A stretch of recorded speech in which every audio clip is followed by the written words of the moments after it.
নামাজকে আমরা অনেকে মনে করি দায়িত্ব। কি মনে করি? দায়িত্ব মনে করি, যে এটা আমার একটা দায়িত্ব, এটা আদায় করতে হবে। না, নামাজ হচ্ছে একটি সুযোগ। কি সুযোগ? নামাজ মানে কি? নির্দিষ্ট সময়ের মধ্যে আপনি আল্লাহর দরবারে কি দিবেন? হাজিরা দিবেন। আল্লাহ তাআলা আপনাকে দিনে 5 বার, 5 ওয়াক্তে 5 বার সুযোগ করে দিচ্ছে যে বান্দা, এই সময় তুমি আমার সাথে একটু গোপনে কি করো?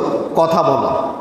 তোমার মনের আবেগ, তোমার মনের দুঃখগুলো আমার কাছে পেশ করে আমার বরকত, আমার রহমত তুমি লাভ করো। তাহলে এটা কি দায়িত্ব নাকি এটা আমাদের জন্য সুযোগ? আল্লাহর সাথে কথা বলার সুযোগ। রাসূলুল্লাহ সাল্লাল্লাহু আলাইহি ওয়াসাল্লাম বলেছেন, ইযা ক্বামা আহাদুকুম ফিস সালাহ ফাইন্নামা ইউনাজি রাব্বাহু। তোমাদের কেউ যখন নামাজের মধ্যে দাঁড়ায়, সে যেন তখন তার রবের সাথে ইউনাজি, গোপনে কথা বলতেছে, মুনাজাত করতেছে।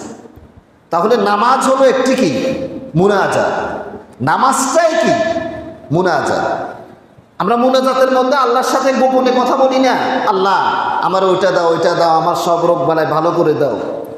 এই নামাজটাই হলো মুনাজাত। নামাজের মধ্যেই আমরা সূরা কেরাতের মাধ্যমে, সেজদার মধ্যে দোয়ার মাধ্যমে আল্লাহর সাথে গোপনে কথা বলি।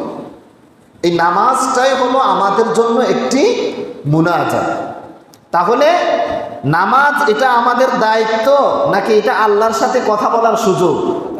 আল্লাহর সাথে কথা বলার সুযোগ।